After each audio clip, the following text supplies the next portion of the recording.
വൻ തോൽവി വഴങ്ങിയ സംസ്ഥാനത്ത് കോൺഗ്രസ് തിരിച്ചു വരുവാനുള്ള ശ്രമത്തിലാണ്.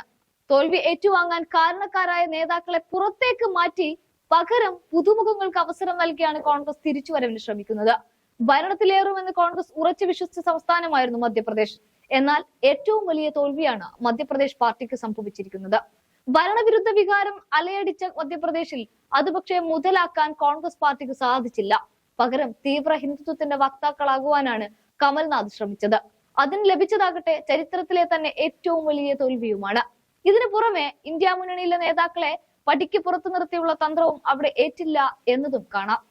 സമാജ്വാദി പാർട്ടിയെ അപമാനിക്കുന്ന സമീപനമാണ് കോൺഗ്രസ് അധ്യക്ഷൻ കമൽനാഥിൽ നിന്നുണ്ടായത്. സീറ്റ് വിഭജനവുമായി ബന്ധപ്പെട്ടുണ്ടായ ഈ വിവാദത്തിന് പിന്നാലെ SP നേതാക്കൾ കോൺഗ്രസിനെതിരെ ശക്തമായി രംഗത്ത് വരികയും ചെയ്തിരുന്നു. ഇത് ഇന്ത്യ മുന്നണിയുടെ കെട്ടുറപ്പിനെയും ബാധിച്ചു. മധ്യപ്രദേശിൽ ജയിക്കുമെന്ന് ഒറ്റയ്ക്ക് നിൽക്കുന്നതിന്റെ ഗുണം കോൺഗ്രസിന് കിട്ടുമെന്നുമായിരുന്നു കമൽനാഥിന്റെ വിശ്വാസം. ഇത് കാത്തു സൂക്ഷിക്കുന്നതിൽ വരുത്തിയ വീഴ്ചയ്ക്ക് പിന്നാലെ കമൽനാഥിന് താക്കോൽ സ്ഥാനത്ത് നിന്ന് കോൺഗ്രസ് മാറ്റിയിരിക്കുകയാണ്. നിയമസഭാ തെരഞ്ഞെടുപ്പിലെ കനത്ത തോൽവി കണക്കിലെടുത്ത് മധ്യപ്രദേശ് കോൺഗ്രസിൽ വൻ അഴിച്ചുപണി നടത്തിയ ഹൈക്കമാൻഡ് ആദ്യം ചെയ്തത് മുൻ മുഖ്യമന്ത്രിയും PCC അധ്യക്ഷനുമായിരുന്ന കമൽനാഥിനെ മാറ്റുക എന്നത് തന്നെയായിരുന്നു. PCC അധ്യക്ഷ സ്ഥാനത്ത് നിന്ന് മാത്രമല്ല, ഏറെക്കുറെ സംസ്ഥാന രാഷ്ട്രീയത്തിൽ നിന്നും കമൽനാഥിനെ മാറ്റിയിരിക്കുകയാണ് കോൺഗ്രസ് ചെയ്തത്.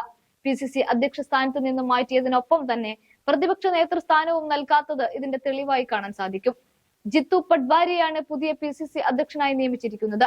പ്രതിപക്ഷ നേതാവായി ഉമംഗ് സിംഘറിനെയും തെരഞ്ഞെടുത്തിട്ടുണ്ട്.